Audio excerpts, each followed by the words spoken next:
तो उधर से कुछ बोलेंगे कि नहीं? नहीं नहीं, आप ही को बोल रहा हूँ, ऐसा फेसबुक लाइव में तो।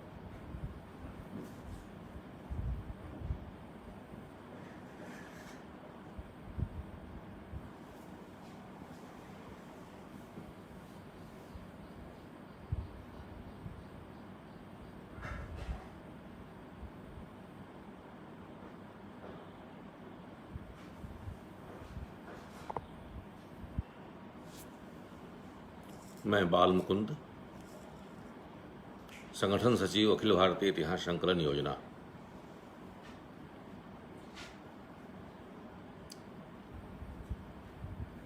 गुजरात प्रांत के भारतीय इतिहास संकलन समिति द्वारा आयोजित इस व्याख्यान माला में आज का विषय है भारतीय इतिहास लेखन में अखिल भारतीय इतिहास संकलन योजना का योगदान।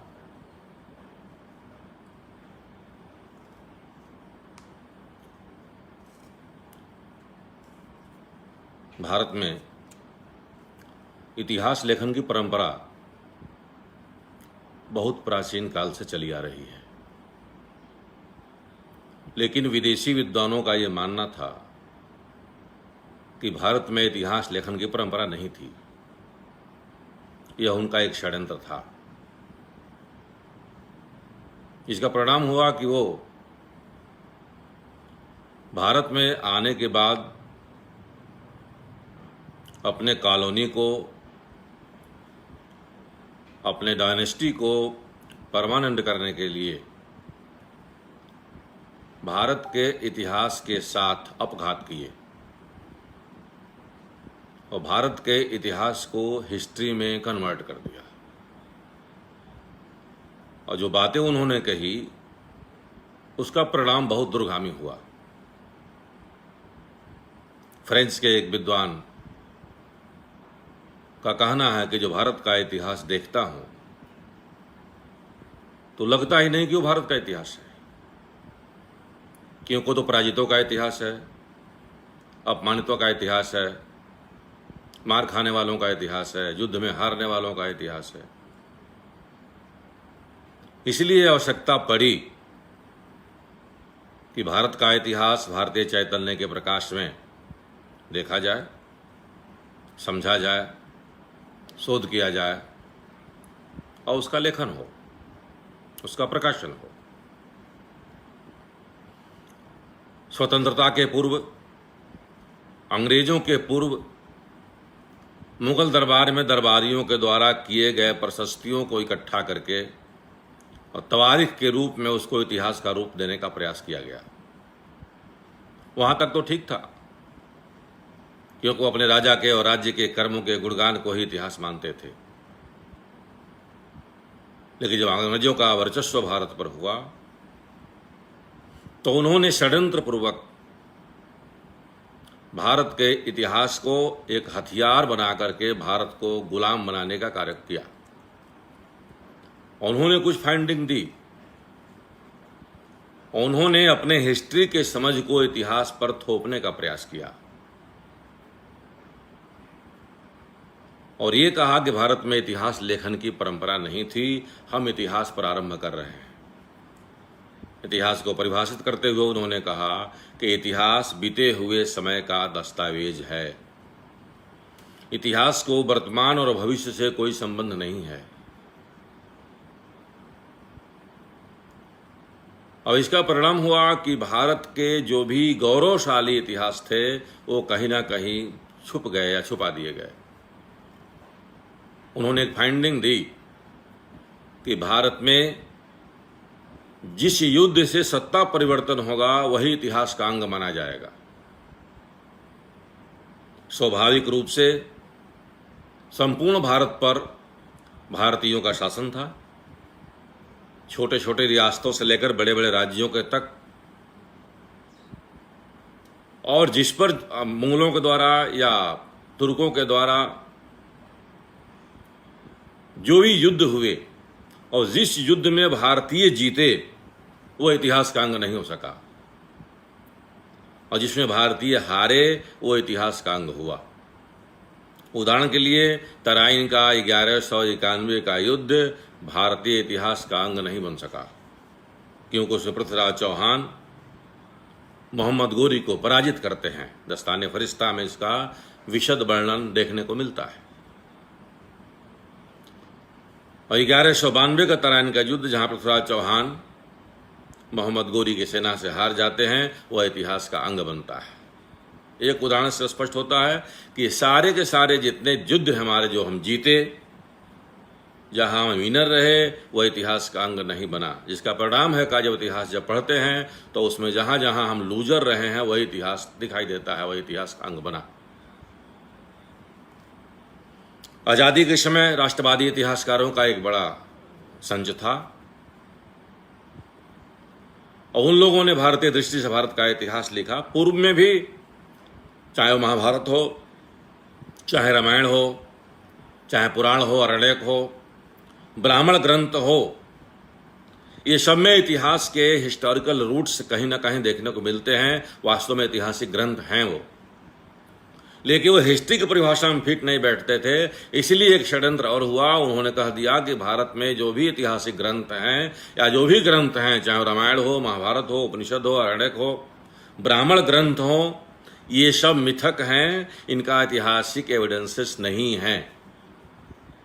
और इसके कारण जो भी हमारे वास्तविक इतिहास के ग्रंथ थे वो कहीं ना कहीं इतिहास से बाहर हो गए, हिस्ट्री से बाहर हो गए।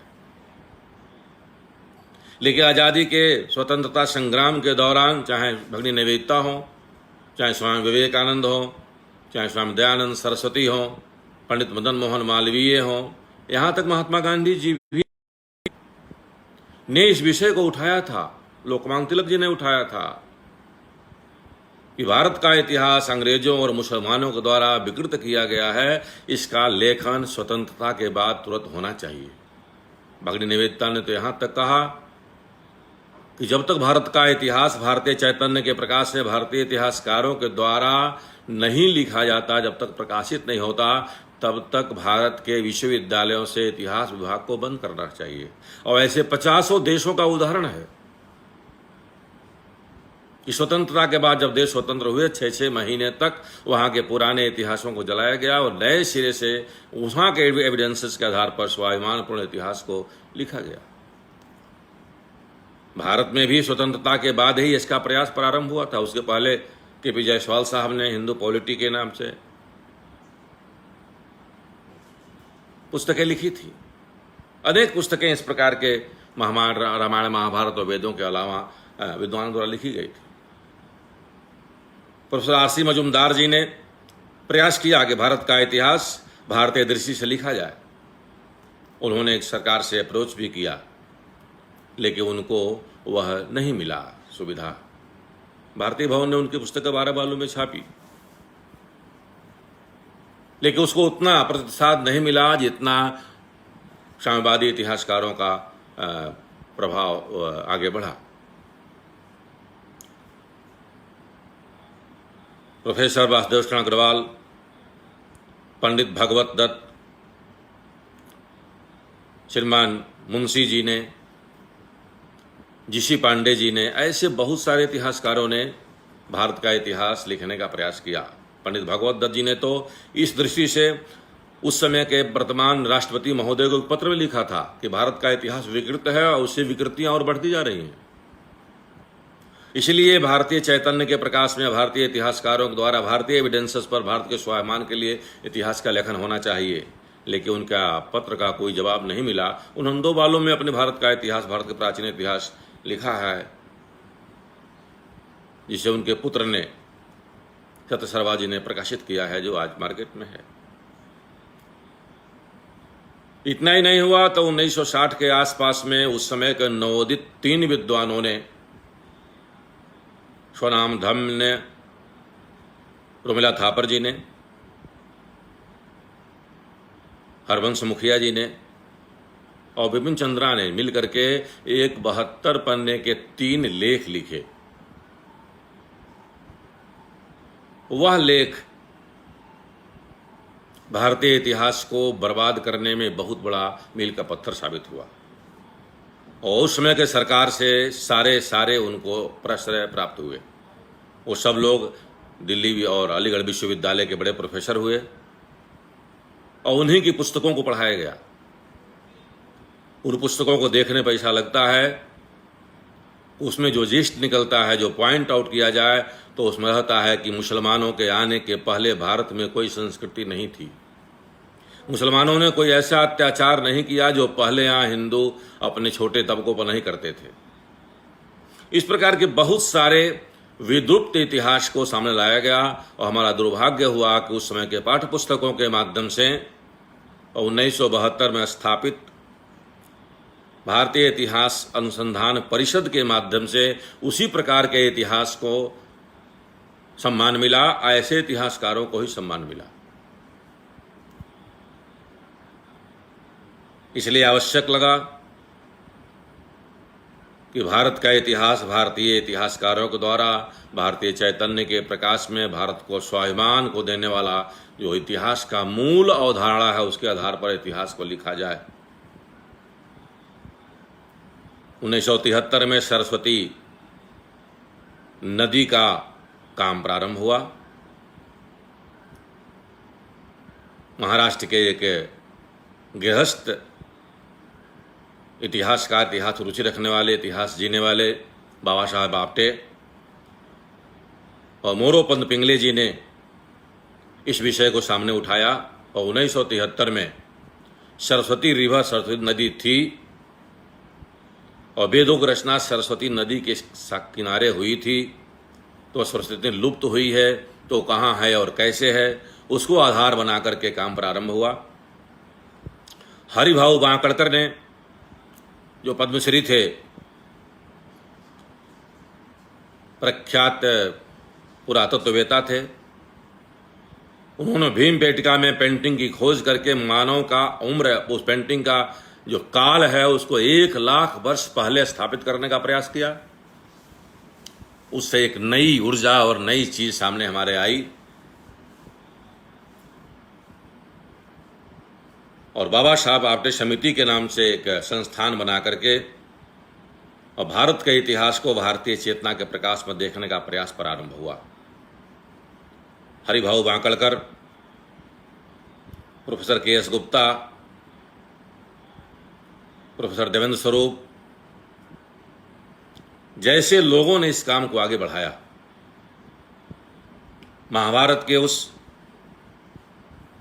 आख्यान को लेकर के, जिसमें बलराम जी सरस्वती नदी के तट का परिक्रमा करने के लिए 18 दिन के लिए निकल जाते हैं और महाभारत में वर्णित ऐसे 68 तीर्थों का वर्णन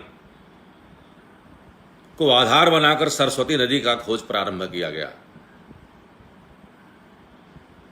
अखिल भारतीय इतिहास संकलन योजना के बहुत बड़ा योगदान है। उस पर बहुत सारे सेमिनार हुए और जिसको ये कहा जा रहा था कि वेद तो गणरियों का गीत है, सरस्वती नदी कोई थी ही नहीं, इस प्रकार भारत के इतिहास को, भारतीयों को अपमानित करने का जो प्रयास इतिहास में किया जा रहा था, उसकी दिशा बदल गई।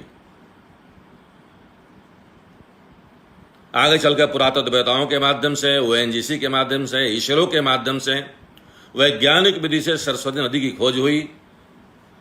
चेन्नई के एस कल्याण रमन, मुंबई के श्री जगदीश गांधी, के.एस. गुप्ता जैसे लोग, हरिभाऊ बांकड़कर जैसे लोग सरस्वती रिवर पर काम किए। प्रोफेसर शिवाजी सिंह ने ऋग्वैदिक आर्य और सरस्वती नदी पर आलेख लिख करके एक दूसरा दिशा इतिहास का बदलने का प्रारंभ किया।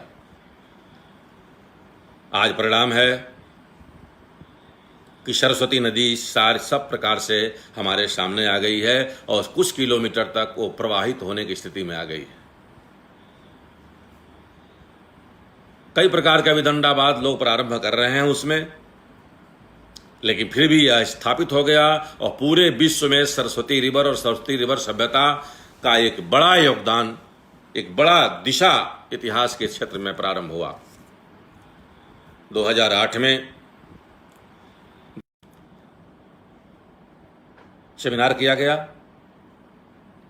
और उस सेमिनार में के.एस. बाल्दिया जैसे भूगर्भ शास्त्री, बीबी लाल साहब जैसे पुरातत्ववेत्ता के.एन. दीक्षित साहब, बी.आर. मणि साहब के अलावा कल्याण रमन जी, शिवाजी सिंह जी, टी. वर्मा साहब, ऐसे बड़े बड़े स्वनाम धन्य इतिहासकारों का बहुत बड़ा एक समूह इकट्ठा हुआ। चिन्मय मिशन के द्वारा वह सेमिनार किया गया जिसमें अखिल भारतीय इतिहास संकलन योजना की सारी व्यवस्था थी, और उसमें यह स्पष्ट हो गया कि यह सिंधु घाटी सभ्यता न कह करके सरस्वती हिंदू सभ्यता के नाम से उसको जाना जाए। उसका पुस्तकें भी छपी। आज पूरे दुनिया में इस विषय पर चर्चा प्रारंभ हो गया है कि सरस्वती सिंधु सभ्यता या सरस्वती हिंदू सभ्यता के नाम से उस सभ्यता को जाना जाए जिसे सिंधु घाटी की सभ्यता या मोहनजोदड़ो हड़प्पा की सभ्यता की बात कही जा रही थी। एक नया दिशा अखिल भारतीय इतिहास संकलन योजना ने इतिहास लेखन में दिया। उसी प्रकार से इंग्लिश के द्वारा और कम्युनिस्टों के द्वारा, साम्यवादियों के द्वारा एक नया फाइंडिंग दी गई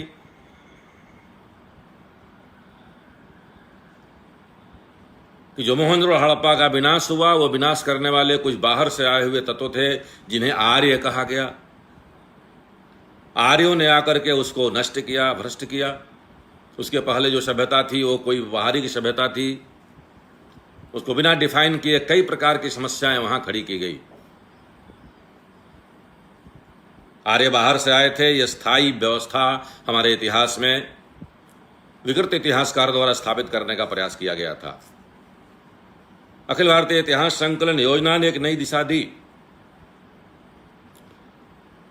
बीबी लाल साहब ने भी अपने खुदाई में, चाहे कालीबंगा, पीलीबंगा खुदाई या राम मंदिर की खुदाई के माध्यम से जो काम किया था, शिवाजी सिंह ने ऋग्वेदिक आर्य और सरस्वती सिंधु सिविलाइजेशन पर जो बात कही थी, भाषा के माध्यम से, साहित्य के माध्यम से, ग्रंथों के माध्यम से, और बहुत सारे एविडेंसेस जो आर्कियोलॉजिकल एविडेंसेस हमारे सामने अभी तक निकलकर सामने आ रहे हैं, उसमें हमारे विद्वानों ने बहुत बड़ा योगदान दिया। अभी अभी हमारे टी. वर्मा साहब का देहांत हुआ। उन्होंने दक्षिण एशिया का वैदिक सिद्धांत नामक ग्रंथ का जो शोध पर ग्रंथ का सामने जो लाया है वो बहुत बड़ा मील का पत्थर है।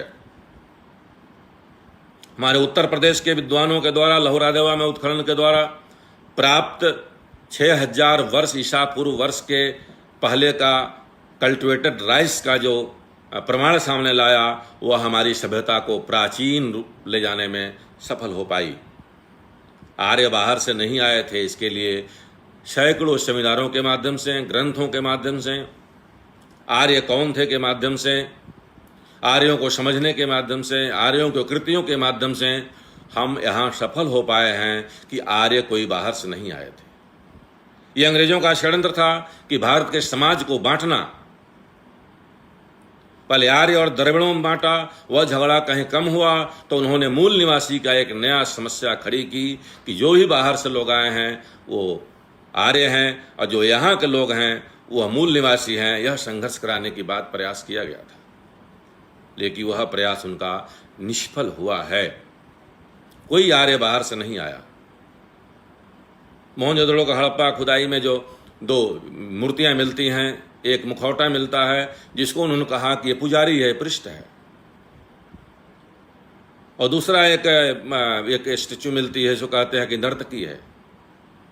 ICHR के इतिहास पत्रिका में शिवाजी सिंह, हमारे टी. वर्मा साहब का लेख छपा। इसके पहले कोई अमेरिका का कोई विद्वान ने 1773 में इसको भी एस्टेब्लिश किया था। जो मुखौटा मिला है उसको ठीक से अध्ययन करने पर जब इतिहास संकलन योजना कार्यकर्ताओं ने टी. वर्मा साहब के नेतृत्व में उसका ठीक से अध्ययन किया तो वह स्पष्ट हुआ कि वह कम्ब की हुई दाढ़ी, करीने से कटी हुई मूछें और चेहरे पर लगा हुआ वह पट्टिका जिसमें मड़ियाँ लगी हुई हैं, कम्ब किए हुए उनके बाल और बूटीदार उनके शॉल से कोई पुजारी नहीं दिखता, क्योंकि वहाँ कोई मंदिर नहीं मिला है। इसलिए वो कोई कुरु राजकुमार है। और इसको स्थापित करने में टी. वर्मा साहब सफल हुए कि जो मोहनजोदड़ो हड़प्पा की सिविलाइजेशन है, जो हरियाणा, पंजाब और उत्तर पश्चिम भारत का जो सिविलाइजेशन है, वो महाभारतकालीन सिविलाइजेशन है और वह महाभारत का ही कोई ना कोई पात्र होगा, कोई राजकुमार हो सकता है। उसी प्रकार जो नर्तकी की बात कही, एक हाथ में पूरी चूड़ी है उनके, एक हाथ में कोई चूड़ियाँ नहीं है।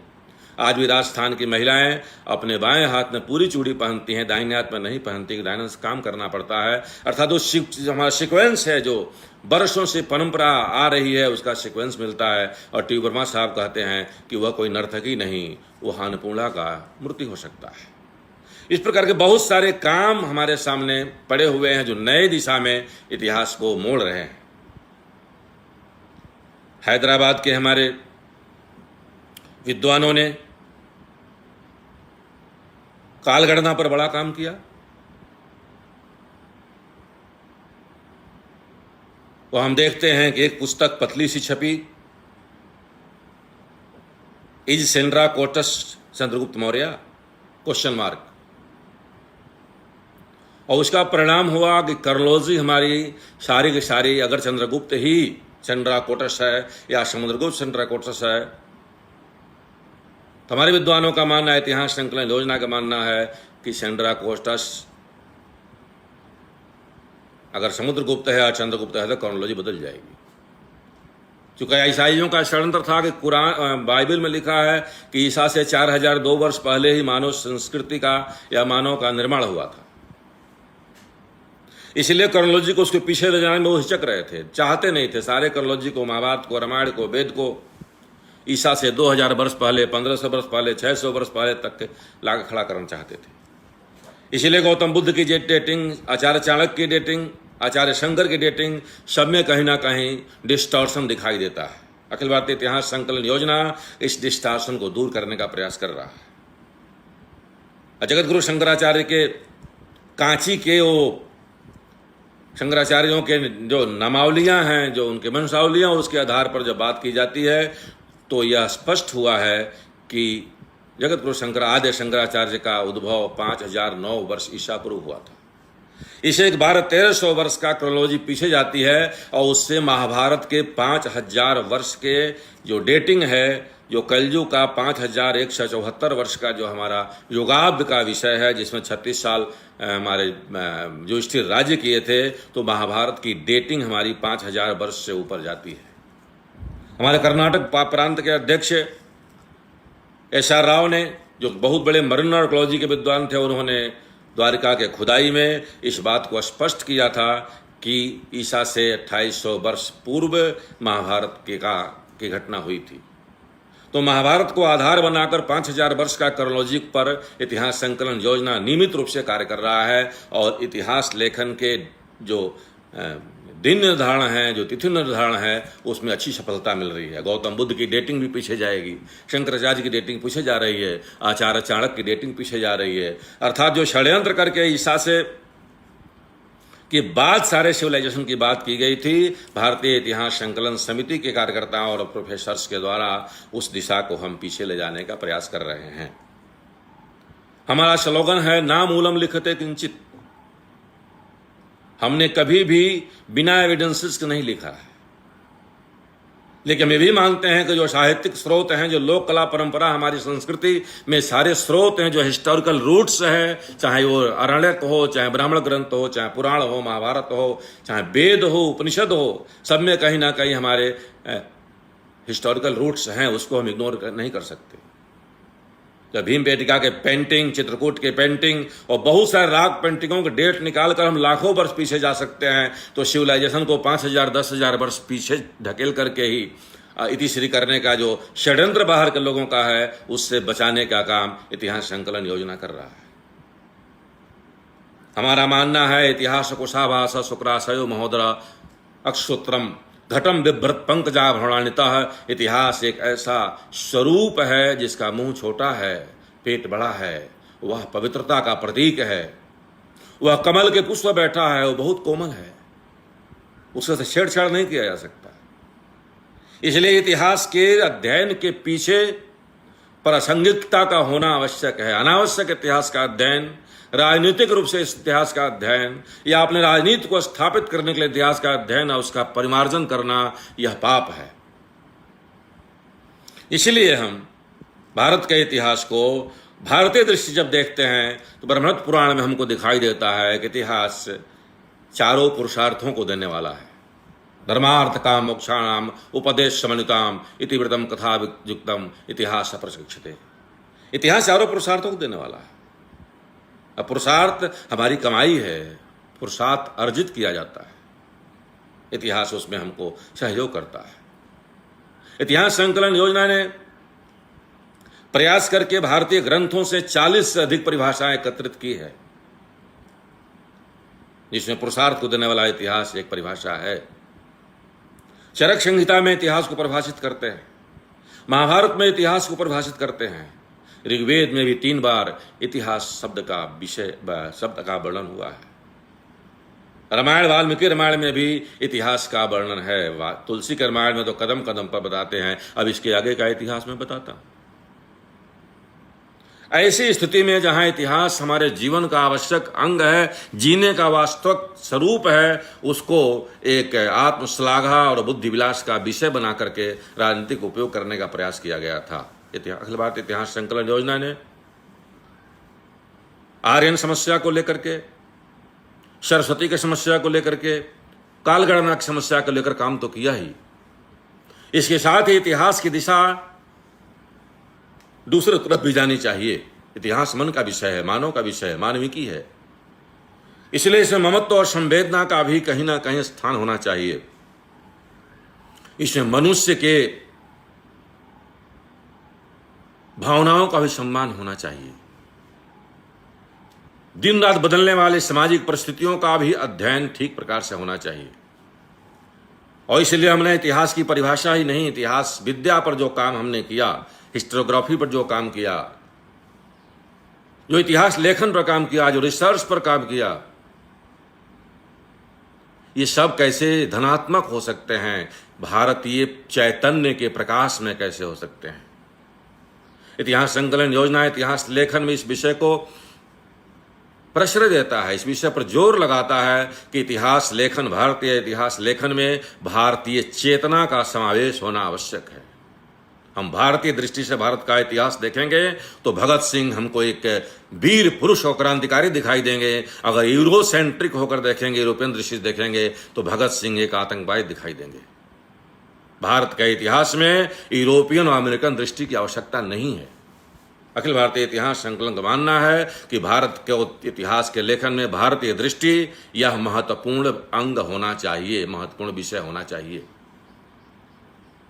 इसलिए हम भारत के इतिहास को देखने की अपनी दृष्टि भारतीय कैसे ला सकते हैं, कैसे स्वाभिमान का इतिहास हो सकता है, कैसे अपने महिलाओं का योगदान हम उसमें इंगित कर सकते हैं, कैसे पद्मिनी के जौहर से लेकर दुर्गावती के युद्ध तक, झांसी के रानी के अंग्रेजों के विरुद्ध संघर्ष से लेकर के लोपा मुद्रा से लेकर के कर्ण की गार्गी के विदुषी व्याख्यानों के माध्यम तक कैसे जा सकते हैं, कैसे मीरा के भक्ति को उसमें ला सकते हैं, समाज के सभी प्रकार के चीजों को कैसे भारतीय चेतना के प्रकाश में हम देख सकते हैं।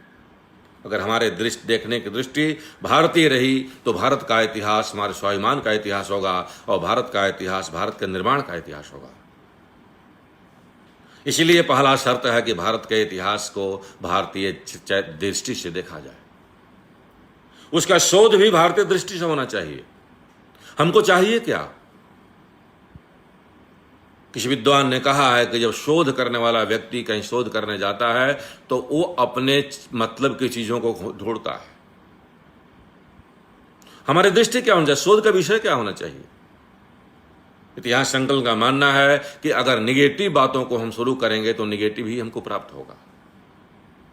अगर मध्यकाल में महिलाओं की दुर्दशा की बात करेंगे तो महिलाओं का दुर्दशा ही दिखाई देगा, लेकिन मध्यकाल में महिलाओं का योगदान की बात जब करेंगे तो दुर्गावती से लेकर के और मीरा तक, अब ऐसे हजारों, झलकारी बाई से लेकर रानी लक्ष्मीबाई तक, हजारों महिलाएं और महिला पात्र और वीरंगनाएं हमको मिलेंगी। हम जो मध्यकाल में बुजुर्गा वर्ग और वनवासियों की दुर्दशा की बात करेंगे तो उनका दुर्दशा ही दिखाई देगा, लेकिन बिरसा मुंडा से लेकर टट्टिया मामा तक का जब संघर्ष देखेंगे तो हमको भारत का संघर्ष दिखाई देगा। आज भी तिरंगा झंडा को पूजा करने वाले वनवासी रांची के और झारखंड में पाए जाते हैं, उस पर काम नहीं होता। कैसे जनजाति परंपराओं में आज भी भारतीय संस्कृति कैसे अक्षुण्ण बनी हुई है, कैसे मानवीय संवेदनाएं आज भी हिलोरे ले रही है, कैसे वो भारतीय चैतन्य के प्रकाश में भारत को देखना चाहते हैं, भारतीय संस्कृति के आधार पर कैसे वो जीते हैं, कैसे उन्होंने स्वतंत्रता संग्राम में भाग लिया और आज भी भारत को बचाने का किस प्रकार का काम उनके पास है। आज भी ऋग्वैदिक परंपराओं का किस प्रकार से वो उपयोग करते हैं, ऐसे वनवासियों के बीच में जाकर देखना पड़ेगा। दिल्ली बंबई के किसी बड़े हॉल में और लाइब्रेरी में बैठ करके वनवासियों का अध्ययन उतना समीचीन नहीं हो सकता। इतिहास संकलन योजना का मानना है कि वनवासियों के अगर हिस्टोरिकल रूट्स देखने हैं, उनके योगदान देखना है, लोक कला परंपराओं के माध्यम से इतिहास को अगर प्रदर्शित करना है, दिखाना और समझना है, तो उनके बीच में जाना पड़ेगा। और इसलिए अखिल भारतीय इतिहास संकलन योजना ने भारतीय इतिहास लेखन में वनवासी समाज का या वनवासी परंपराओं का योगदान पर एक नया प्रकल्प प्रारंभ किया है। और हम देखते हैं कि उसके आधार पर हम उन वनवासियों के बीच में जाते हैं तो कैसे वहां भारत दिखाई देता है। उनके ममत्व, उनकी संवेदना, उनके संस्कृति, मानव के प्रति प्रेम, गांव के प्रति प्रेम, अपने परंपराओं के प्रति आग्रह उनको कितना समृद्ध बनाता है। और उनके माध्यम से हम भारत का इतिहास को बेहतर तरीके से देख सकते हैं। और भारत के इतिहास को देखने और उसको ओपन करने का, उसको सामने लाने का एक बहुत बड़ा स्रोत वनवासी इतिहास लेखन हमारे सामने आ सकता है। हम देखते हैं कि बाहर के हम अमेरिका का इतिहास, यूरोप का इतिहास, दक्षिण इतिहास आवश्यक है, पढ़ना चाहिए। लेकिन हम देखते हैं हमारे गांव में लाखों लाख एविडेंसेस पड़े हुए हैं जो दुर्लक्ष हैं। न तो ASI की क्षमता को वहां तक जाए और नहीं हमारे इतिहासकार इतना सक्षम है कि वहां तक जाएंगे। बहुत बड़े पैमाने पर काम हुआ भी है, लेकिन आज भी गांव में हजारों लाखों मॉन्यूमेंट पड़े हैं जिस पर किसी की दृष्टि नहीं है। हमारे गांव में माइग्रेशन कैसे हुआ, लाची गांव कैसे बने, बड़े बड़े आपदाओं में, प्लेग में, हैजा में, चेचक में कैसे गांव वीरान हो गए, कैसे उजड़ गए, उसके पहले की संस्कृति क्या थी, लोगों को संघर्ष करने की क्षमता कितनी थी, किस प्रकार से लोग संघर्ष करते थे, बाहर के लोगों से संघर्ष कैसे बचाए, कैसे अपने परंपराओं को जीवित रखे और आज भी उन परंपराओं के आधार पर अपने को समृद्ध मानते हैं। ऐसे जिले का इतिहास हमारे पास नहीं है। सरकारों के द्वारा, विशेषकर अंग्रेजों और उसके पहले, कुछ गजेटियर्स लिखे गए। गजेटियर लिखने का अर्थ इतिहास नहीं था, इतिहास लेखन नहीं था। इतिहास के डिसिप्लिन में कैसे जिले का इतिहास को हम सामने ला सकते हैं, कैसे जिले के इतिहास को लिख सकते हैं, यह काम अखिल भारतीय इतिहास संकलन योजना कर रहा है। आज 300 से अधिक जिलों का इतिहास हम लिखने और प्रकाशित करने में सक्षम हुए हैं, सफल हुए हैं। हजारों की संख्या में जिले में इतिहास दिवस के माध्यम से जिले के मॉन्यूमेंट, जिले के महापुरुष और जिले के जो ट्रेडिशन हैं, मेले हैं, वहाँ के जो रिचुअल्स हैं, उसको ओपन करने का, उससे जो पॉजिटिव चीजें हैं उसको लेने का प्रयास हम कर रहे हैं। इस प्रकार हिस्टोग्राफी के माध्यम से, वनवासियों के इतिहास के माध्यम से, जिले के इतिहास के माध्यम से इतिहास लेखन की दिशा को परिवर्तित करने का हमने काम प्रारंभ किया है। उसी प्रकार से हम देख रहे हैं कि हम इतने समृद्ध हैं। ज्ञान परंपरा का इतिहास दुनिया में हमारा बहुत ही समृद्ध है। अगर दुनिया के ग्राम परंपरा के सारे ऑपरेटर्स को एक जगह रखा जा, कटोरी भर होगा, तो हमारे देश के ज्ञान परंपरा का इतिहास समुद्र के समान है, जहां वेदों का कोई सानी दुनिया में नहीं है, उपनिषदों की संख्या भी निश्चित नहीं है, असंख्य ब्राह्मण ग्रंथ हैं, अरण्यक हैं।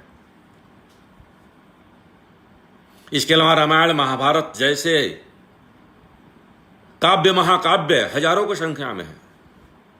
ऐसे ऐसे महाभारत, रामायण जैसे उपजीव्य काव्य के आधार पर हजारों लाखों ग्रंथ लिखे गए हैं। और लिखे ही नहीं गए हैं तो गांव गांव में उसके मंचन के माध्यम से, लोक कथाओं के माध्यम से, गीतों के माध्यम से, कांकी और प्रहसन के माध्यम से आज भी लोग जीते हैं। ऐसे ज्ञान परंपरा के सागर को हमने एक लाइन में यह कहकर मिथक है उसको बाहर कर दिया। आवश्यकता है इतिहास के आवश्यक स्रोत के रूप में, साहित्यिक स्रोत के रूप में उसको स्थापित किया जाए। इसके अखिल भारतीय इतिहास संकलन योजना ने पुराण अध्ययन संस्थान जवाहरलाल नेहरू विश्वविद्यालय के अंतर्गत स्थापित करके और पुराणों पर एक विशद कार्य प्रारंभ किया है। इसमें सैकड़ों सेमिनारों के माध्यम से, प्रकाशनों के माध्यम से पुराणों में, महाभारत में और हमारे संस्कृत और उसके अलावा लोक भाषाओं में प्रकाशित ग्रंथों के आधार पर भारत के इतिहास को प्रकाशित करने में, एस्टेब्लिश करने में हम सफल हो रहे हैं। इसका स्वागत सर्वदूर हो रहा है। एक से एक गुत्थियां निकल के आ रही हैं कि दुनिया में जब कुछ भी नहीं था तो भारत में खगोल शास्त्र, भूगोल शास्त्र के अलावा दुनिया के सारे ज्ञान परंपरा, चाहे वो गणित हो, चाहे विज्ञान हो, चाहे आयुर्वेद हो, चाहे धनुर्वेद हो, चाहे गंधर्व वेद हो, उसके माध्यम से भारत कितना समृद्ध था और परकीयों के आक्रमण के कारण से हम कितना विपन्न हुए हैं, उसका अध्ययन, एनालिसिस हम कर सकते हैं। उसी प्रकार से भारत कृषि प्रधान देश है। हमारा किसान सबको देने वाला है, लेकिन आज किसान सर्वदा होने के बाद भी हाथ फैलाए खड़ा है और राजनीतिज्ञों के प्रलोभनों के सहारे देख रहा है। कोई कहता है कि 2000 रुपये देंगे, कोई कहता है 6000 रुपये देंगे। किसान आत्महत्या कर रहा है। इसका अध्ययन इतिहास में हो सकता है कि गो आधारित कृषि व्यवस्था और कृषि अर्थात अर्थव्यवस्था हमारी कितनी समृद्ध थी। हमारे विनिमय का साधन कृषि था, गाय थी, घोड़े थे, हाथी थे। वो कौन सी परिस्थितियां है कि हमारी कृषि विपन्न हुई है। हमारा किसान चौराहे पर खड़ा है। हमारा कितना बड़ा योगदान हुआ था। हमारे महाभारत में बलराम ने हल को हथियार बनाया था। कृषि के द्वारा ही समृद्धि और कृषि के द्वारा ही सब प्रकार के समस्याओं का समाधान ढूंढने के लिए हम कैसे अग्रसर हो सकते हैं, इतिहास में उसको देखने की आवश्यकता है। कौन सी परिस्थितियां हैं कि आज किसान आत्महत्या करने के लिए तैयार है। इसके लिए कृषि आधारित अर्थव्यवस्था का इतिहास पर हम काम कर रहे हैं। एक अन्य विषय के रूप में, इतिहास के रूप में इतिहास संकलन योजना ने एक नया विषय प्रारंभ किया है और वह है हमारा युद्ध का इतिहास, प्रतिरोध का इतिहास। दुनिया के लोग आए, आक्रमण किए। 712 से आक्रमण हमारे पास प्रारंभ हुआ है। उसके पहले भी आक्रमण हुए होंगे। कोई हुण आए, कोई शक आए, कोई खिलजी आए, कोई मुगल आए, कोई तुर्क आए, कोई इंग्लिश आए, कोई फ्रेंच आए, कोई जर्मन आए, लेकिन सबको मुंह की खानी पड़ी और सबको वापस जाना पड़ा। भारतीय संस्कृति आज भी अपने उसी तेवर में खड़ी है और आज भी विश्व को ज्ञान से लेकर के सब कुछ देने को तैयार है। वो इतिहास के कौन से पन्ने हैं? जो प्रतिरोध और युद्ध का इतिहास, यह हमारे लिए बहुत ही महत्वपूर्ण है। उस विषय को ओपन करने का, उस पर काम करने का हम प्रयास कर रहे हैं। धर्म, अर्थ, काम, मोक्ष हमारा विषय है। यह केवल दर्शन का विषय नहीं है, यह इतिहास का विषय है, क्योंकि मानव द्वारा संग्रहित ये पुरुषार्थ ही मनुष्य को खड़ा करता है, मनुष्य को जीवन देने की क्षमता देता है, मनुष्य की समृद्धि का बात करता है। लोक कला, परंपरा और संस्कृति के माध्यम से इतिहास को हम ओपन कर सकते हैं। भारत के निर्माण में ऋषियों का योगदान कितना बड़ा हो सकता है, इस पर हम बात कर सकते हैं। इस तरह इतिहास के दिशा को भारतीय चैतन्य के प्रकाश में कैसे सामने ला सकते हैं, यह एक महत्वपूर्ण विषय हमारे सामने है। और उस विषय को लेकर भारतीय इतिहास संकलन समितियों के माध्यम से अखिल भारतीय इतिहास संकलन योजना पूरे देश में नहीं तो विश्व में इस काम को प्रारंभ कर रहा है।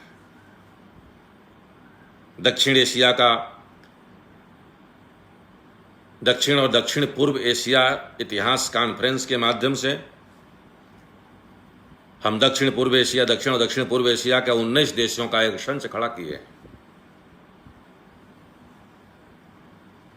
हमने कंबोडिया का, थाईलैंड का, श्रीलंका का, नेपाल का, बर्मा का, ऐसे देशों का अध्ययन कर रहे हैं। वहां के विद्वानों को बुलाकर यहां सेमिनारों के माध्यम से भारतीय संस्कृति का प्रसार कहां कहां है। आज भी विश्व के अनेक देशों में रामलीला के माध्यम से, गीता के माध्यम से, हमारे मानवीय संवेदना और संकल्पनाओं के माध्यम से भारतीय संस्कृति जीवित है। उसका अन्वेषण करना भी भारतीय इतिहास संकलन समिति का एक अन्य प्रकल्प है। इसके लिए हम लगातार सेमिनार और साथ साथ के देशों में अपने संस्कृति के रूट्स को खोज रहे हैं। प्रोफेसर हरबंश ओबेरॉय का कथन कि विश्व के परिदृश्य में, विश्व के नक्शे पर पॉइंटर से कोई भी स्थान ऐसा इंगित करो तो हम बता सकते हैं कि वहां भारत के और भारतीय लोगों का, भारतवंशियों का क्या योगदान है। दुनिया के संस्कृति में भारतीय संस्कृति का पुट और अनुसरण कहीं ना कहीं दिखाई देता है। हमारा कंट्रीब्यूशन दुनिया के सभ्यता और संस्कृति को विकसित करने में कहीं ना कहीं है। कौंडिन्य के द्वारा सोमा को वस्त्र पहनाने का वह दृश्य आज भी दुनिया के सामने है। इन सब के माध्यम से विश्व के इतिहास को भी भारतीय चैतन्य के प्रकाश में देखने का प्रयास इतिहास संकलन योजना के विद्वानों द्वारा किया जा रहा है। हमारे प्रकाशन 400 से अधिक प्रकाशन अखिल भारतीय इतिहास संकलन योजना के द्वारा प्रकाशित हैं। आधुनिक भारत से लेकर प्राचीनतम भारत तक, वैदिक सिद्धांत से लेकर के 1914 तक का इतिहास को प्रकाशित करने का हमने प्रयास किया है। इतिहास दर्पण नामक एक शोध पत्रिका जो इंटरनेशनल है, उसका नियमित प्रकाशन हम 2 भाषाओं में कर रहे हैं। पूरे भारतवर्ष के हर प्रांतों में, लगभग 35 प्रांतों में हमारी रजिस्टर्ड समितियां हैं, जहाँ ये सभी आयामों को लेकर समितियां काम कर रही हैं। 12-13 हमारे शोध पत्रिकाएं प्रांतों से निकल रही हैं। 5000 से अधिक इतिहासकार अखिल भारतीय इतिहास संकलन योजना समिति से जुड़ करके इतिहास के क्षेत्र में भारतीय चैतन्य को देखने समझने का कार्य कर रहे हैं। आज दिशा बदली हुई है। आज एक विकल्प के रूप में अखिल भारतीय इतिहास संकलन योजना खड़ा है। साल भर में कम से कम सैकड़ों से अधिक सेमिनारों के माध्यम से, 1500-2000 डेलीगेट के बड़े बड़े सेमिनारों के माध्यम से, सैकड़ों विषयों को जो कहीं ना कहीं अनछुए पहलू हैं उनको उजागर करने के माध्यम से हम इतिहास लेखन के एक नए दिशा में सफल हो रहे हैं। सरस्वती नदी शोध से लेकर, आर्यन समस्या से लेकर, कालगणना से लेकर, संकल्प से लेकर, कृषि का इतिहास से लेकर, जनजातियों का इतिहास से लेकर, पुराणांतर्गत इतिहास से लेकर, जनपदीय इतिहास से लेकर के सारे पक्ष में हम अपने कार्य को आगे बढ़ा रहे हैं। पूरे देश का ही नहीं तो विश्व भर के इतिहासकारों का समर्थन अखिल भारतीय इतिहास संकलन योजना को मिल रहा है। इतिहास की दिशा भारत से बाहर जाए, इतिहास लेखन में मूल में भारत हो, भारतीय इतिहासकारों के द्वारा भारतीय एविडेंसेस पर, भारतीय चैतन्य के प्रकाश में भारत के स्वाभिमान के लिए भारत का इतिहास का लेखन हो, जिसके अध्ययन से धर्म, अर्थ, काम, मोक्ष को प्राप्त करने की क्षमता हमारे विद्यार्थियों में प्राप्त हो। जो इतिहास का मूल अवधारणा है कि इतिहास पहला पिछला पैर है, भविष्य अगला पैर है। पिछला पैर जितना मजबूत होगा, अगला पैर उतने मजबूती से रखेंगे। हमारा सौभाग्य है कि हमारा इतिहास लाखों वर्ष का है, हमारा इतिहास स्वाभिमान पूर्ण है, हमारा इतिहास संघर्ष का है, हमारा इतिहास दया का है। हमने कहीं किसी देशों पर आक्रमण नहीं किए हैं और जिसने आक्रमण किए हैं उनको मुंह को खानी पड़ी है। हमने दुनिया को ज्ञान दिया है, हम समृद्ध हैं, हम विश्व गुरु हैं और थे।